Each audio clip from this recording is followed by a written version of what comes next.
Welcome to the All Things Financial Podcast.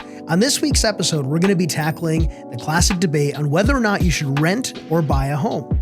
So for many, buying a home represents the ultimate dream, a symbol of independence, a symbol of wealth accumulation, a long-term investment. But for others, renting represents flexibility, less responsibility, and the freedom to move and adapt. So on this week's episode, we're going to talk about the pros and cons of each option. So stay tuned to see, maybe you'll have some questions that you never thought to ask. We're going to answer those questions and we're going to dive deep into this topic.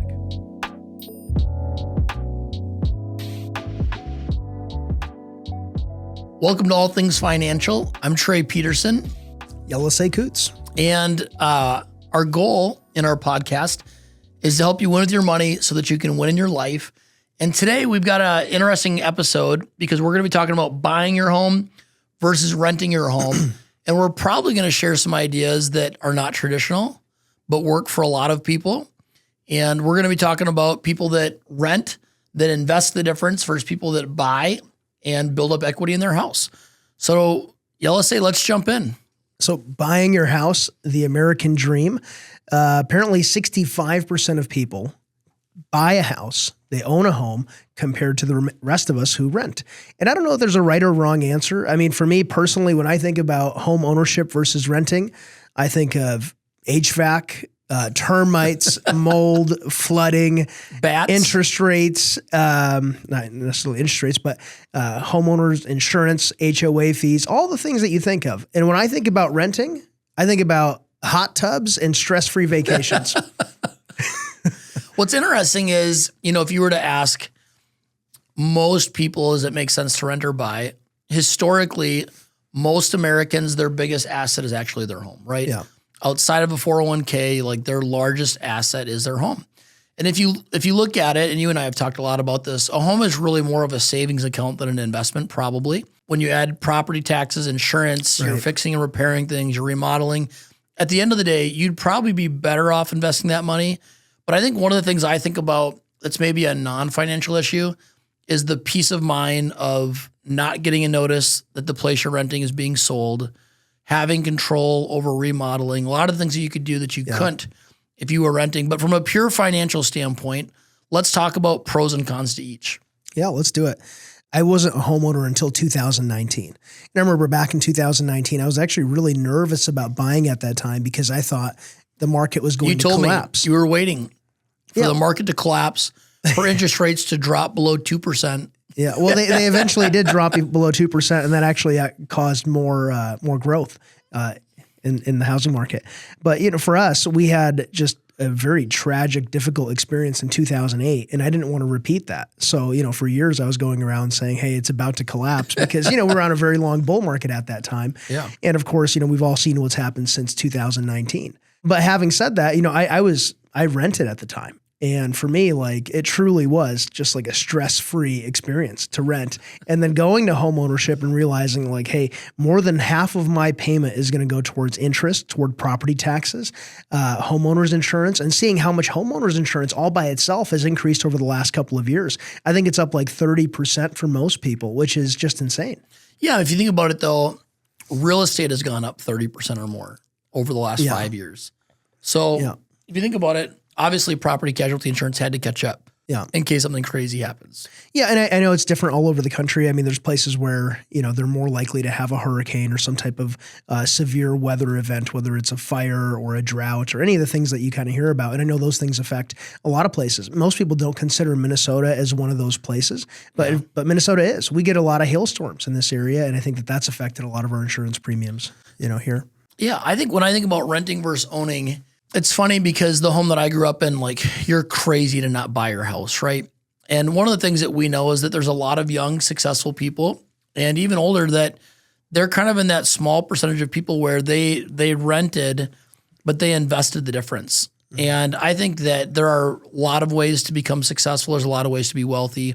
I think too, we know people, we have a friend that's a financial advisor that we visited him in North Carolina last year. And every 2 years, not only does he move homes, but often states. Yeah. And you wonder for a guy that moves every couple of years, renting may be the better option versus hiring a real estate agent, selling, remodeling your house, buying the furniture for that right place. Right. So it might not be a one size fits all. But when we talk about renting, there's some pros and cons. What are some of the positives? Flexibility and mobility, which you tend to like that, right? Yeah. Yeah. I mean, there's so much to think about. Like when you own a house, like you don't think about it. Some of it is just like, just normal upkeep, like landscaping, mowing the lawn, having to shovel the snow, things like that. But when you're renting, you don't have to do any of that. For no the most upfront part. costs, Yeah. no down payment. Exactly. No down payment. Yeah. No signing for a closing big costs. commitment Yep. for the rest of your life. Less financial responsibility. For sure. And I think that we all have a lot of other financial responsibilities and just responsibilities in general. So if I could carve out a section of my life and just say, hey, at least on the homeownership front, I'm going to do away with all that. That sounds pretty appealing to me. And in general, on average, you're going to spend less money to rent. And that's true in all 50 states. On average, you'll spend less money to rent if you're comparing apples to apples, a similar size home versus, buying the house. Absolutely. What are some of the cons of renting? You're not building equity. Yeah. Rent typically tends to increase, and obviously limited control. Can't remodel. You can't remodel, and you're probably dealing with some other limitations on how you use the property. Yeah, you're definitely giving some things up. We're in Minneapolis, Minnesota.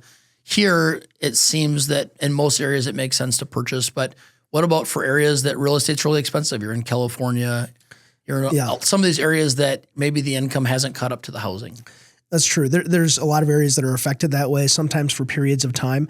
I think that it is a little bit of a misnomer when people assume that, hey, the housing market always goes up, right? And it's true, but that's kind of like us saying the stock market always goes up, right? It's true that if you were to look at the S&P 500 and you had a trend line and it's showing you the direction of the stock market, it is trending upward. But it's possible to buy at the wrong time. It's possible to get hosed for the next 10 years because you made a bad decision. Yeah. You can definitely overpay even in a good market. There's a lot of things that influence that. Whenever we look at prices, there's so many factors that affect the cost of a home. Why have homes been going up despite the interest rates, right? Well, part of it is supply. If we haven't had enough supply to keep up with demand, well, prices have to rise. In some cases, like when people thought that interest rates were going to go down, right? There was a surge in at least here in Minnesota for a little bit where we had more activity on that end. But there's a lot of things that can affect it. You can definitely buy at the wrong time though. I don't want people to think that just because, you're in general, the asset is an appreciating asset or we consider it to be that way. You can still buy at the wrong time. Definitely. Yeah. I think one of the things too about buying a house is I'm married and you're married. There's some sort of sense of stability that it gives people, especially more often maybe women, right? Yeah. Typically men, not always, as everybody knows, but men are more comfortable with risk. As the joke goes, we could probably go live in a van down by the river. But women want stability. I know for my wife, Steph, and I, outside of it just being an investment, I've found that there's a piece of not moving all the time. There's a piece of just sitting in one spot, building in your community. And so I know for me, as far as ownership goes, which we're about to go into, is there are a lot of reasons to own outside of the financial aspect. And I think for you early on, when you guys were married, you guys moved. We moved every year. Yeah. Because my natural default is I love change. Yeah. And I've not moved once since I've been married. And obviously I've only been married for, at this point, 4 years. But yeah, so we haven't had when you were single. When I was single, I'd move every year. No wife, no kids. All the time. Yeah. But it was just me and my things, right? It wasn't that big of a deal. But I can imagine once you've settled in, you got everything established to have to just get uprooted and have to move out. Yeah. I mean, that could be. When I was single, no wife, no kids, I remember one year I moved in the middle of February and it was negative 10 degrees outside.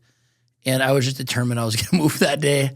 And I was like, this is not that bad. And then I remember we got married, had kids, went to move. And the amount of stuff wasn't twice as much. It was 8 times as much. And I was like, we're never moving again outside of something insane, So how about buying? One of the things, and we'll come back to, but some of those positives, obviously building equity over time.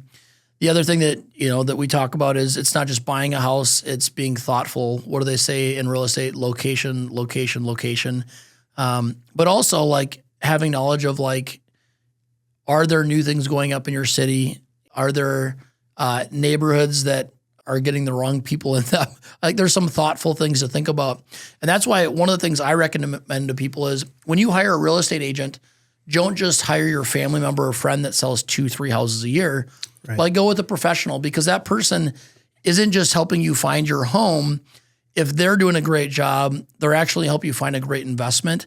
And what I've found is I like to use real estate agents that actually own real estate because they're not just selling the product.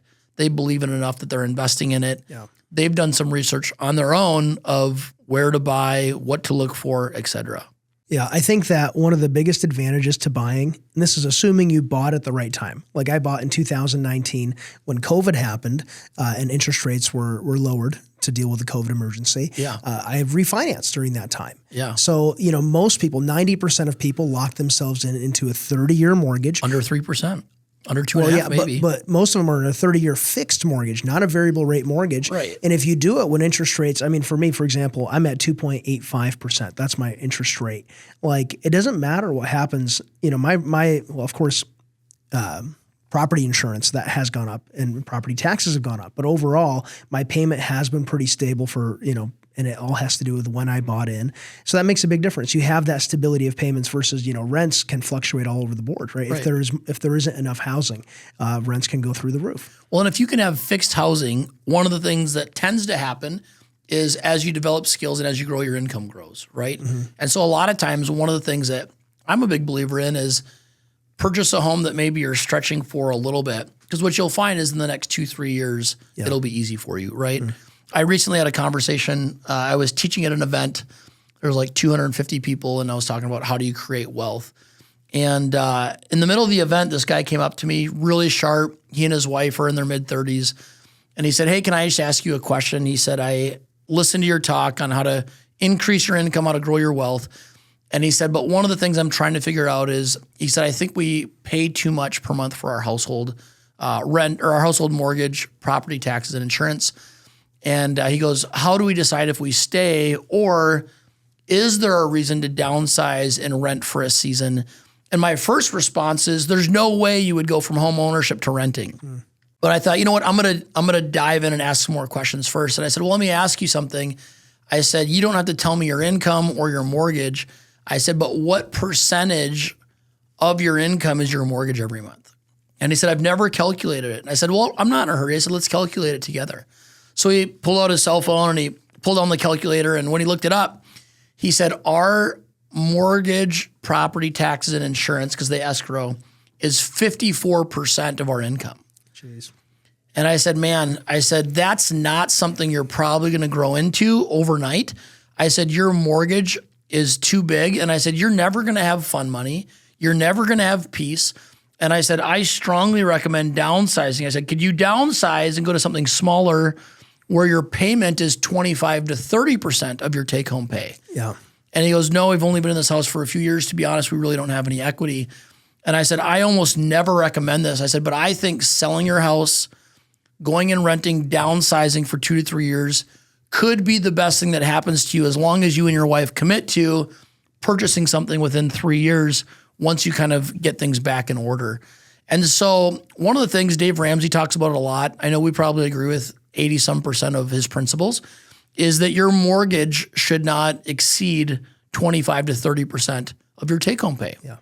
And then depending on how important that is to you, ideally, if you make 10 grand a month, your mortgage, property tax, insurance should be under $2,500 a month. So any other advice or thoughts on percentage of income towards housing? And I think you and I agree on this. I don't look at a home as an investment, at least not the one that I'm living in. Yeah. Right. So if I'm putting more than 30% of my take-home income towards a home, towards not an investment, I'm looking at the opportunity cost. What am I giving up? What am I not able to do? Maybe there's an additional investment, even if it's in real estate. Like that could be a rental property that you could be paying towards, right? Or some other investment. Like that's an insane amount to allocate towards that. One of the things I'm wonderful at is remembering statistics and not always remembering where they came from. But I do know that there's a book called The Millionaire Next Door by Thomas J. Stanley. If you're a reader, highly recommend that you pick it up. If you're not a reader, I also highly recommend that you pick it up. But in that book, they asked millionaires, like, what would you attribute, basically the ability to be a millionaire across the $1 million, which today is probably 2 or 3 million from when that book was written. And a lot of millionaires, number one, they said the person that you marry. Number two is they said a little bit of luck. They were in the right place at the right time, which we all know hard work increases your luck. But number 3, if I'm remembering it correctly, was we underspent on housing. So they had more free money to invest in other things. Yeah. And so, one of the things I was just talking to a friend about, they live in Frisco, Texas. And Frisco, Texas is one of the fastest growing cities in the country for business entrepreneurs. And they were saying, even though the income is like significantly higher on average than like Minneapolis or most other places, there is a higher percentage of people that live paycheck to paycheck in Frisco, Texas than almost anywhere else. And what's interesting is even though the income is higher, everybody is a spender.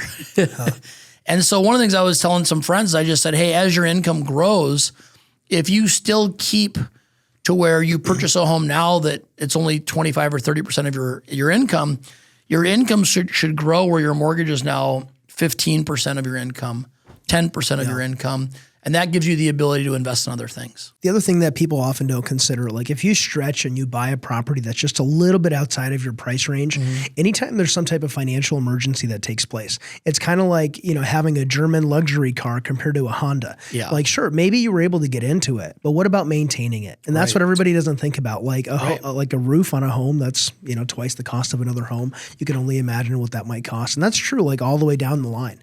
Like as these expenses come up, you're going to have to spend more out of pocket. And if you're already stretching yourself, that could put you in a bad situation. Yeah, I think part of all that is deciding how you want to live, right? Yeah. I would say if I were to do it over when I got married, I would have been more conservative in my spending to have had more fun money in the beginning. I think that stretching to have a house with granite countertops, driving a new car, like I love those things. We did those things. But we didn't travel as much because, when we first got married, we didn't have a ton of free money. I was building a new business. What I would say is the other thing is decide early on how you want to live. Yeah. Some of the cons of owning a home is the large upfront cost. We talked about that. Property tax, insurance, and maintenance, things out of our control. And then less flexibility. What's interesting is I think a lot of people watch HGTV and they think if I buy a house, it's going to increase and we can do a few updates and we're going to make a ton of money. And then you realize, no, this is actually a skill, not just a passive investment that I throw money into. It's also important that you work with a professional that helps you so that you're not in a house that you're stuck in. One of the things that we saw in 07, 08, 09 is people purchase these homes. They put less than 20% down. We had the real estate bubble burst. And now we had people that we know, they owed $500,000 on a house that was worth $450,000. Yeah. And they had to stick with it for a decade just to break even. Right. So I think a lot of times we think of all the positives of home ownership. I think one of the things that people often miss is the cost of a mistake, either financially or on the wrong house. There's a lot of things that could influence your decision. I think like having children has definitely influenced mine. When I was a single guy, the area didn't necessarily matter for me that much. I needed it to be close to the things that I did in my leisure, my free time. And now like thinking about the school district and thinking about just the accessibility of certain things. Like I know your wife values being close to Target, but also like it's in our backyard. We do a lot of driving already, right? Because you have family that live in a certain part of town, plus the church obligations. And like for us, like I don't want to spend any additional time driving, right? We already do enough driving. I'm in my car so much of the time. So like there's other considerations that come into it. And I think especially children, like that's the big one for me that really has me like sitting down and like, hey, hold on a second. I really have to determine the location carefully. It has to be something that works for us and our family values, especially with children. Yeah, I think that's one of the big reasons. So Steph and I have a dream of building a home, which I think a lot of people probably have that, right? And we even hired her uncle, who's an architect, to start designing a house for us. And then I found out the cost per square foot, and I was like, we're not building anymore. Yeah. And what we ended up deciding is I was talking with my wife's uncle, who's a famous architect in Minneapolis, and he said, well, what are you looking for? And I said, well, what we really want is new construction, but we don't want one of these neighborhoods where you pull in and every house looks the same. My sister loves that, drives me crazy. I was like, I want space. I want to be able to park a four-wheeler in my driveway and the neighbors can't see the direction that I parked it. And so I described all these things, and he basically said, isn't that what you have now? Yeah. And I said, yeah, I basically want what we have now with a new house. I said, but our home is too valuable to tear it down. And he goes, why don't you just do a massive remodel? And what he actually helped me with, and I knew this, but sometimes it helps coming from somebody that's been in the industry, is he said, what most people do now is they look at their life. How close is their work to home? How close is their home to family? Yeah. How close is their home to church? And when we look, the spot that we're in, we're less than 10 minutes from my parents, 2 of my sisters that have separate homes, and we're like, basically 15 minutes from church. And it was like, you know what? We have the right lot in the right spot. We're just going to remodel. So the reason I say that too is for us, as we started looking at it, even though it was significantly less money than building new, I was like, how am I going to get these dollars back? Yeah. And even though I think we're in a spot that we hopefully will, you don't know till you sell, right? Like you have a goal and that does not always happen. But what hit me is, if this is our home, it doesn't necessarily have to be my best investment financially, but if I'm spending money creating an atmosphere where it's my kids and my wife and it's our home, I'm willing to spend those dollars on it. So the other thing I would say is, we're talking about investments because that's what we do, but I think your home is more than just a financial investment. I think it's an investment in your family, in your convenience, and the way that you live. Yeah. Yeah. There's definitely that's a huge advantage for home ownership, lifestyle, being able to have that freedom and flexibility to treat it, to do with, obviously within reason. Some of us have HOAs and some of us live in neighborhoods that maybe are a little bit more restrictive, right? Like we've heard of neighborhoods where you can only paint your house a certain color. You can only make certain changes to it. But, you and I don't live in one of those, and most people don't. Right. So one thing that we often get asked is, what is our prediction like? What's going to happen with the housing market? We keep hearing about the housing bubble. Is it about to burst again? Like, how long can prices continue going up at the rate that they have been? Yeah. And one thing that's really kind of stood out to me, at least over the last couple of years, is the skilled labor shortages that we've had. And I know there's a lot of factors that can influence home prices, but looking at the fact that, like, hey, there's just, you look at the Great Resignation. After COVID, how many people just retired where they basically said, hey, you know what? I don't have a great work-life balance. I don't know if they're paying me enough to stay. And they just decided to just totally quit. Right. Yeah. And it isn't just older people, but a lot of these industries that we look at, like we're in the financial services industry, and it's not unique to us, but construction too. Like when you look at the average age of a construction worker and the average retirement age, they retire a little bit earlier than financial advisors, but just having that labor I think they have to. They have to, right? Because of the physical demands that are placed on them. Their knees, their back. Right. But the average age of a construction worker that retires is 61. Right. Wow. So it's actually a little bit like older than I thought. Yeah. But there's a huge shortage there. And on top of that, the cost of materials, of course, we have the whole conversation regarding tariffs. We're not going to get political on this show, but the cost of basic equipment, like things like aluminum, wood, framing materials, all that stuff is going up. And when you look at the labor demands, I don't know that the traditional levers that influence prices, like supply and demand, like interest rates, like those things, if they have as much of an influence on price as so many of these other additional factors that we're experiencing. Yeah. Even just the rate of natural disasters, the cost of a natural disaster for an insurance company. Like, I mean, it's the numbers, I don't have them in front of me, but like, in some cases they're in the billions, right? That we have to spend whenever these occurrences happen. So I don't know what the future holds. It's really difficult to predict. It's kind of like the stock market. We just don't know what direction it's going in, but all signs point to, probably having prices stay, I don't see them falling off these all-time highs that we're experiencing. One of the questions I would ask, and I probably know the answer, you bought in 2019. How old were you when you bought your first house? 31. 31. Yeah. If you were to do it again, would you have delayed or bought sooner? Gosh, I feel like I bought at the right time. Like I said, I refinanced like shortly thereafter as soon as rates dropped. Yeah. And I can't imagine having, I know some people have a rate that's lower than 2.85, but not by much. Yeah. We bought our first house and same thing, I would have been, was that 6 years ago? So 31 and 30 or 31. And I remember thinking, I can't believe it took me till 30 or 31 to purchase a house. Yeah. And it's one of those things where like, if you're young, like if you're in college, everyone's like, when are you going to get married? And then you get married and you think it's like, actually you start dating. Everyone's like, when are you going to get engaged? When are you going to get married? When are you going to have a baby? When are you going to buy a house? So everybody's always pushing you for the next thing. So for us, like we delayed buying something, but part of it was we didn't know where we wanted to live. We didn't know, I would say we didn't agree on the kind of house we wanted to buy.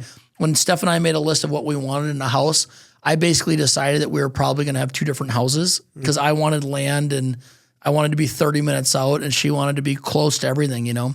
One of the things I would say if I were to do it again is I would have bought sooner, but only would have bought when I was ready for an emergency, right? So like if you buy a house early on, but the AC goes out and you don't have the money to fix it, to me, the stress of that isn't necessarily worth having the home ownership early. Yeah. So to me, it's more about the peace of mind. Let's go into, I like this right here, the breakdown, renting versus owning. If someone's going to spend $2,000 a month, where does that money go? You're a detailed guy. Break it down for us. So I'll say this. My mortgage has gone up mostly because of the cost of insurance and property taxes. But it was very close to that. Right now it's like $2,400 a month, but not too long ago it was $2,100 a month. So very close to the numbers that we have here. Yeah. At $2,100 a month, and I know that this changes over time as more money gets allocated towards principal and less goes towards interest. But at the time when it was $2,100, approximately $700 was going towards interest. Approximately $600 was going towards principal, and the difference was going towards escrow, paying my property taxes and insurance. With rent, it's all going out the window. Yeah, but you're paying a lot less. You're paying a lot less in rent. So if you were to look Any idea what the percentage would be? Yeah, so actually they say nationally, on average, mortgage payments are about 38% more if you were to compare it to a similar house. This is according to Bankrate. Yeah. And I saw numbers all across the board depending on the publication, but Bankrate has it at 38% more on average. Now there's going to be like huge differences between like coastal cities and you know the Rust Belt probably. Yeah. But yeah, 38% more. One of the things I would say, if you're renting and you're trying to decide like when do we buy a house, one of the challenges I've seen, even with friends that I would put into like the high income brackets, is a lot of times the problem with what you're saying is people will go from renting and they have something really nice and they know that in order to buy, they have to go backwards. One of the things I would say to people is never be worried about stepping back to build an asset. You know, you and I have both seen people that they rented too long because they weren't willing to sacrifice the quality they had when they rented. And so one of the things I would just say to you is if you're in a really nice spot and you're trying to skip the starter house, I would encourage you not to. I would encourage you to enjoy the process of buying a starter home, remodeling it, building some equity. When I think about Steph and I doing that, you know, our first home, the amount of money that we put in the first 2 years, we doubled it. And we wouldn't be in the house that we're in today without that. Yeah. And so I think sometimes when you skip those steps, you miss something, even though it feels like you're going backwards. You know, the first house that we owned, it was like a third as nice as the house that we'd been renting. We had this beautiful log home that we were renting. We bought a house that was built in 1980. It had green carpet. And even though I drove up to that house and I felt like I lived in the ugly house for a long time, we remodeled it. It became nice. I'm thankful for the process and that we stepped backwards to actually like build the equity in that home. I would say my only counter argument is, you know, looking at my example with $2,100, we're only like $600. And I think today it's maybe closer to $700 goes towards the actual principal. The rest, that's gone, right? I don't get that money back. I don't get like rent. It's just like rent. And on top of that, when I look at how much money every single year I pour into my house, and these aren't like, I'm not like remodeling. I'm a do-it-yourself kind of guy. I do almost everything on my own. I watch YouTube videos and I do the projects on my own. And they're not huge projects. I'm not like doing major home renovations. But when I consider how much every year, not to mention how much I've spent on tools and equipment, on property maintenance, things that allow me to do the maintenance, but just like little projects along the way, like maybe that money comes back to me by way of appreciation. But in some cases, probably not. Yeah. Right. You don't recapture everything you spend in your house. And I know that there's stats on various things like, hey, where do you get most of your money back, whether it's a kitchen remodel, a bathroom remodel. And I think most of the stats showed us it was like garage doors and things that like you'd never expect it to be, you know. Wrapping up, here's what I would say. If you're thinking about buying versus renting, one size doesn't fit all, right? What we found is most people that rent are not disciplined enough to save and invest the difference. That's true. And that would be the downside where it's like, it sounds really nice, but we know the truth. Yeah. Most of those people just end up spending the funds. Right. My favorite thing about home ownership, and I'll wrap up with this and then I want to hear yours, is I feel like my wife and I are not just building a family, but we're building a home that our kids have like that stability. And so for me, I would say that home ownership is less about a financial decision. It's more about the stability piece. And it's my wife knowing that like we have a place that we can call home, because she didn't necessarily have that. They moved all the time. They had properties that they lost. And I've just told stuff like, once we have a home, like if we move, it's because we're both choosing to, not because we're forced to. But for her, it's about the stability. Home ownership, a lot of cons for you. What's the one positive? Well, there's lots of positives, but for me, the one thing that stands out. So every year for Christmas, my family and I, we go to Syracuse, New York. It's where I grew up, right? So my folks live out there. So I bring my whole family out there, and we stay there for, basically a week, sometimes as long as a week. And last year we were there, and I think we were driving from like church back to my parents' house, and Ari is in the car, my 2-year-old at the time, and he's crying, and we're like, "What's wrong, Ari? What's going on?" And he goes, "I want to go home." And we're like, "We are going home." He goes, "No, I want to go to my home." And it just kind of hit me like my house is his home, you know? And like he said that, he actually, that was the first time that he said that, but now he said it many times since then. But I just realized that like, there is that connection that you develop with your home. Yeah. And we've really made our home our home. Like we have a sauna that we've built out. I've expanded the yard. Like we've planted so many trees. So there's things that like definitely like make it my home that makes it difficult for me to move away. Even though like, if you asked me 5 years ago, I have no connection to anything. Like I could sign a 12-month lease, and I just want to, I actually looked forward to being in the next place that I'm renting, just because it's fun and convenient, and let's see what this town has to offer. Yeah. But it's different now. Yeah. Thank you for joining us on owning versus renting. Really excited. Our next episode, we're actually going to talk about how much house can you afford? What percentage of your income should you spend? And obviously there's some ideas around that. It's not a one percentage for everybody. Thank you for joining us on All Things Financial as we help you win with your money so that you can win in your life. Advisory services are offered through CG Advisory Services, LLC, a registered investment advisor, and through Guardian Wealth Strategies, LLC, a registered investment advisor. CG Advisory Services, LLC, and Guardian Wealth Strategies, LLC, are separate and unaffiliated entities. The topics discussed on this podcast are for educational purposes only and are not intended to be investment advice or recommendations. Listeners should consult with their own financial professionals before making any investment decisions.